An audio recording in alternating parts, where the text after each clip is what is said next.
Hoje estamos dando continuidade ao estudo que estamos realizando da obra Evangelho segundo o Espiritismo.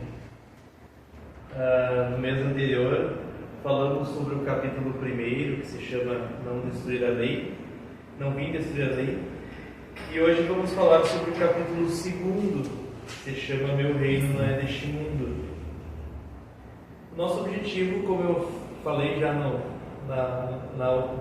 oportunidade anterior, é que tenhamos uma visão um pouco mais abrangente de cada capítulo do Evangelho. É claro que alguns capítulos são muito extensos e nós não conseguimos selecionar material suficiente para este período que aqui nos encontramos, mas selecionamos alguns itens que consideramos importantes e compartilhamos aqui com os irmãos.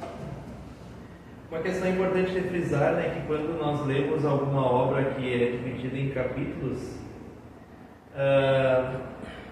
a denominação deve ser de forma ordinal, ou seja, capítulo 1, capítulo 2, até o 10º. Aí a partir do 10º, a pronúncia é capítulo 11, 12 e assim por diante. Só a título de curiosidade. Este capítulo 2, que se chama Meu Reino Não É Deste Mundo, Kardec começa com ele numa passagem de João, capítulo 18, versículo 33 a 38. Naquele episódio em que Jesus havia sido capturado pelos judeus, após aquela cena que para nós é muito visível na nossa mente, embora não tenhamos vivido provavelmente fisicamente naquela ocasião, a palavra do Evangelho é tão forte no nosso espírito que a gente consegue sentir os acontecimentos em que Pedro corta com a espada a orelha de um soldado, em que Jesus acaba curando aquele ferimento, que Pedro depois nega estar com Jesus diante dos fariseus, e Jesus então é conduzido até a casa de Caifás, onde ele seria considerada ali a sua situação diante de Pilatos. Então, quando ele chega, conduzido ali pelos fariseus, os fariseus o mostram a Pilatos e dizem que ele era um malfeitor, um charlatão, porque segundo ele subvertia a lei judaica. E aí Pilatos, percebendo que aquele ser possuía uma grande força interior, pergunta para ele: você é o rei dos judeus? E Jesus responde: se meu reino fosse deste mundo, meus assistentes não permitiriam que eu fosse capturado pelos judeus. Então, o que ele quer dizer com isso, meus irmãos? Que quando os reinos, ou seja, as lideranças, elas são terrenas, ou seja, são todas voltadas para o lado material das coisas, para o materialismo, as pessoas que seguem aqueles ideais, elas vão combater de forma material. E ali Jesus já estava dando, como sempre, um ensinamento de que os seus verdadeiros seguidores eram todos de origem espiritual. E sendo de origem espiritual, seguindo a lei do amor, que era unicamente a lei que ele pregava, nunca combateriam ou usariam da violência para defender seus ideais. E aí Pilatos insiste, impressionado por aquela resposta de Jesus: pois bem, você é rei? Ou seja, ele se impressiona com aquela resposta de Jesus, mas ele precisava de um argumento para colocar ali a favor dos fariseus que tentavam condená-lo.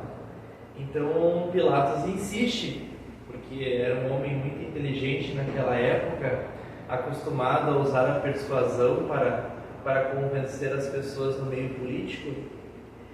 E aí Jesus responde: se tu dizes, eu sou rei. Mas vim ao mundo para dar testemunho da verdade. E aquele que conhece a verdade, escuta a minha voz. Ou seja, a verdade espiritual, algo que está muito acima de nós, que o nosso irmão Amarante sempre diz, que nós estudamos o Espiritismo que encerra uma verdade, que está dentro de uma verdade muito maior e assim por diante. Então Jesus responde dessa maneira brilhante, magnífica, uma resposta incrível, que aquele que conhece a verdade escuta a minha voz, ou seja, só aqueles que têm a capacidade de enxergar as coisas espirituais têm a capacidade de realmente escutar os ensinamentos de Jesus. Então este pequeno capítulo, que possui 9 itens, traz essa passagem do Evangelho, onde Kardec vai discorrer sobre o assunto. E o primeiro item ali fala sobre a vida futura. E a vida futura, meus irmãos, é a base dos ensinos de Jesus. Porque se os ensinos de Jesus todos são baseados na lei do amor, a lei do amor ela tem que ser algo visto a longo prazo. Porque nós sabemos que é impossível amar aos inimigos ou as pessoas que não nos consideram como amigos ou como afetos a curto prazo. Então ela se torna a visão da vida futura a base do ensino de Jesus. E por quê? Porque a vida futura ela é conectada diretamente à fraternidade universal. Ou seja, para termos uma vida futura, precisamos ser fraternos com todos aqueles que nos rodeiam e, consequentemente, a fraternidade universal leva ao amor, que é a lei de Jesus. E isso é diferente daquilo que era até então, ou de repente até hoje, por algumas doutrinas. Isso é totalmente diferente daquela visão de céu e inferno que existia naquela época e que nós sabemos que ainda existe até hoje. Diferente também dos privilégios que eram pregados pelos fariseus e que talvez sejam pregados por algumas doutrinas de hoje. Que se seguimos uma determinada doutrina, automaticamente todos os nossos erros serão perdoados por Deus, estaremos quites com a lei divina e, consequentemente, estaremos destinados ao céu ou paraíso. Da forma contrária, o que nos espera são outras coisas. Isso é totalmente avesso ao que Jesus nos trazia. E é explicado aqui neste item a vida futura. Depois do próximo item, Kardec, de forma também brilhante, explica sobre a realeza de Jesus. E ele faz uma analogia. O Kardec ele tem essa capacidade incrível de fazer comparações entre coisas diferentes, onde ele traz que, do ponto de vista terreno,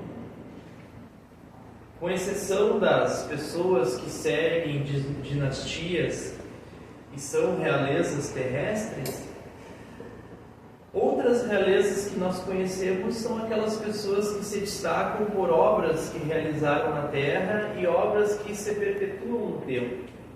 Então podemos conhecer reis da música, reis dos filósofos, dos poetas, dos artistas e assim por diante. E o ensino de Jesus é claro que é atemporal. Tanto que nós estamos há quase 2000 anos estudando os seus ensinamentos, tudo aquilo que Ele nos deixou, nós estamos estudando, ainda com muita dificuldade de compreender o seu real significado. Então podemos dizer que os ensinos de Jesus são atemporais.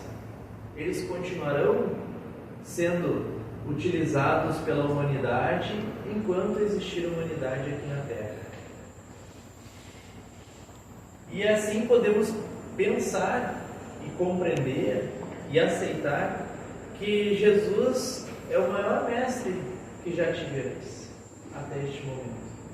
Que quando nos tornarmos espíritos mais evoluídos e tivermos a oportunidade de encarnarmos em planetas superiores, conheceremos outros mestres superiores a Jesus. Mas hoje aqui na Terra, e enquanto estivermos reencarnando aqui na Terra, Jesus será o nosso maior mestre. E a Ele que devemos todo o conhecimento que ainda buscamos de maneira muito longínqua. O próximo item do capítulo 2 é o ponto de vista, os itens 5 a 7, onde Kardec também faz algumas analogias, mas o que eu considero importante é que ele coloca que o ponto de vista é a forma como nós, encarnados, ao longo do nosso processo evolutivo, vamos direcionando a nossa visão espiritual para as coisas. E Kardec coloca de maneira bem clara que o ponto de vista é diretamente proporcional à fé no futuro. Porque quanto maior o nosso ponto de vista, ou melhor o nosso ponto de vista, maior a nossa fé no futuro. Em contrapartida, o que nós já sabemos, que o apego aos bens terrenos é inversamente proporcional à vida futura. Ou seja, quanto maior o nosso apego aos bens terrenos, menor a nossa visão da vida futura. E o que é essa vida futura? Essa vida futura é o que nos espera da espiritualidade. É aquilo que a eternidade nos espera, aquilo que nós podemos alcançar enquanto seres espirituais. E uma frase importante que no final Kardec fala sobre o Espiritismo, que o Espiritismo nos proporciona uma visão mais clara da vida futura.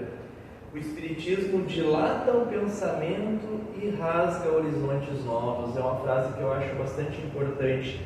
Dilata o pensamento, nos faz enxergar de uma maneira muito mais ampla. Há poucos dias atrás nós estávamos falando aqui da visão científica das coisas, da nossa noção das ciências em relação a Deus.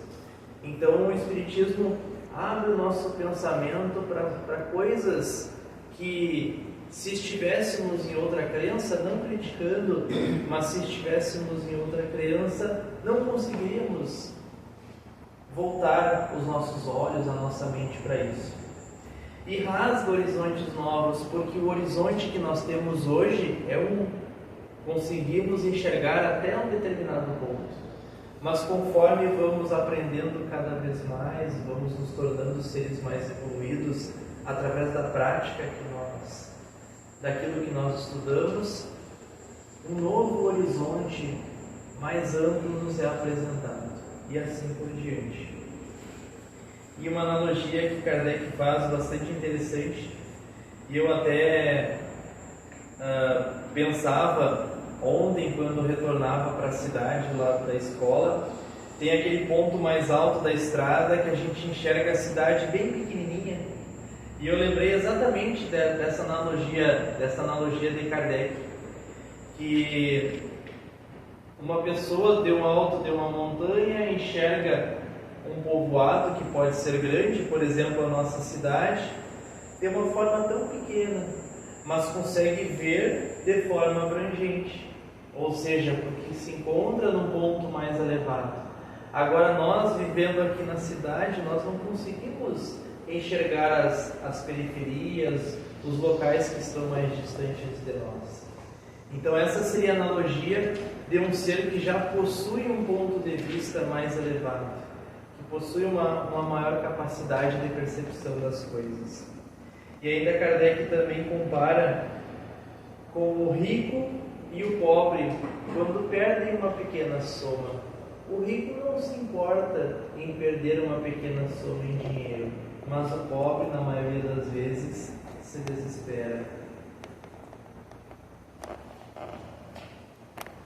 E aí, por último, irmãos, eu peço permissão para ler aqui as Instruções dos Espíritos, o item 8, se chama Uma Realeza Terrestre. Quem melhor do que eu pode compreender a verdade destas palavras de nosso Senhor? O meu reino não é deste mundo. O orgulho me perdeu na terra. Quem, pois, compreenderia o nenhum valor dos reinos da terra, se eu não compreendia? Que trouxe eu comigo da minha realeza terrena? Nada, absolutamente nada. E como que para tornar mais terrível a lição, ela nem sequer me acompanhou até o túmulo.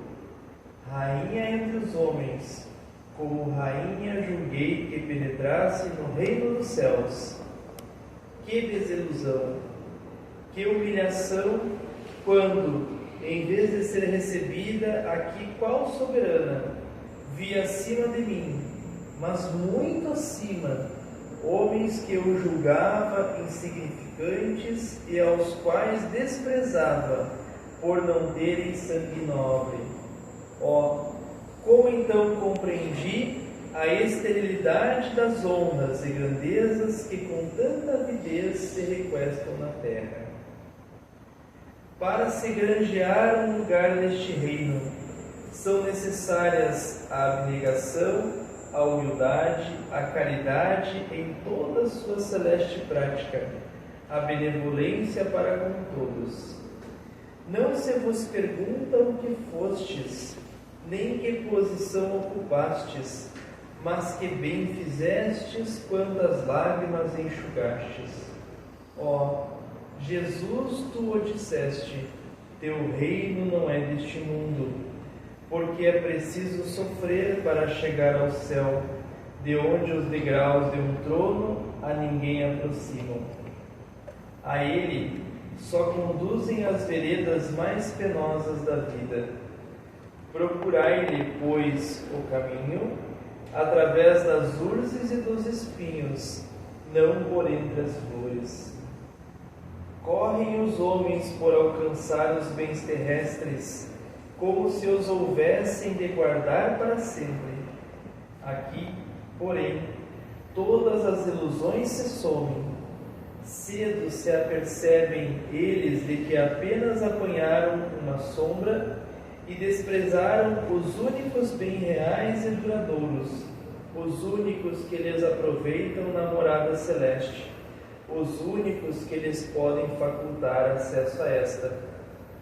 Compadecei-vos dos que não ganharam o reino dos céus, ajudai-os com as vossas preces, porquanto a prece aproxima do Altíssimo Homem, é o traço da união entre o céu e a terra. Não esqueçais. Uma rainha da França, Rèvre, 1863. Então, meus irmãos, esta passagem, um espírito que, segundo a sua informação aqui, havia sido uma rainha na França, chega ao plano espiritual, ou seja, toma consciência momentos depois a sua desencarnação, e como ela diz ali, ainda no túmulo ela percebe, ou seja, a sua consciência lhe mostra que tudo aquilo que ela acreditava, que ela se considerava superior, se considerava soberana, se considerava importante, tudo aquilo havia se perdido. Esse foi o primeiro sobressalto que o espírito sentiu, percebeu ainda no túmulo. E quando se desprendeu do corpo físico, como ela diz ali, chegou ao plano espiritual, o que aconteceu? Ela esperava que ela fosse recebida por alguém, que fosse conduzida para um lugar melhor, como é pregado por algumas religiões, como comentamos aqui antes.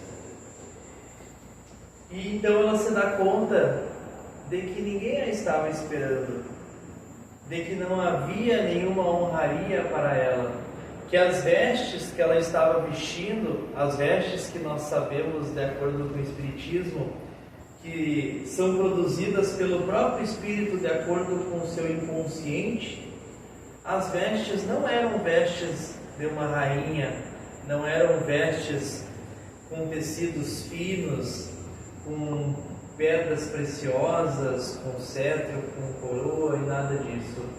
Eram vestes simples, provavelmente esfarrapadas, porque eram, na verdade, a imagem que realmente o seu espírito poderia produzir de acordo com aquilo que havia acumulado.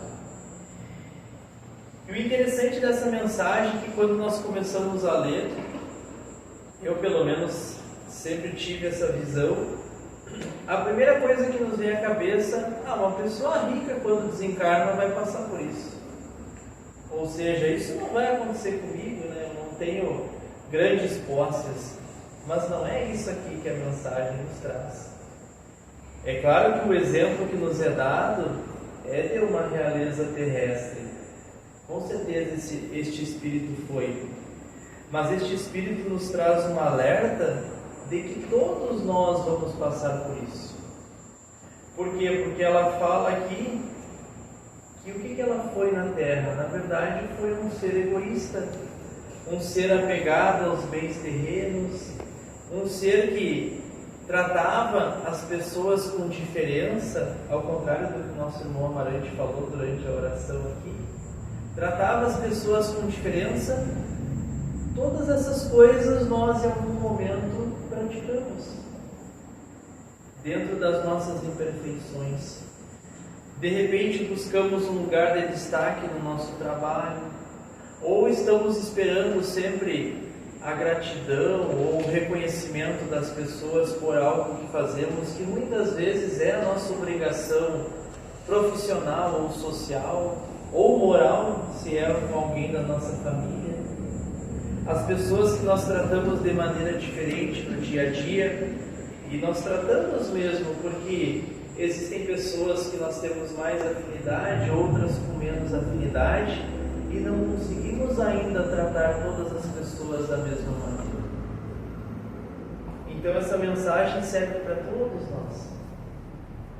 Os bens materiais que nós almejamos e acabamos esquecendo do ponto de vista que nos é colocado aqui no Evangelho, se nós precisamos ter um ponto de vista no horizonte lá na frente, porque estamos apegados às coisas do agora? Porque estamos preocupados com um maior salário, com um maior bem, ou com coisas que só vão preencher espaço na nossa vida, mas não vão preencher o nosso espírito.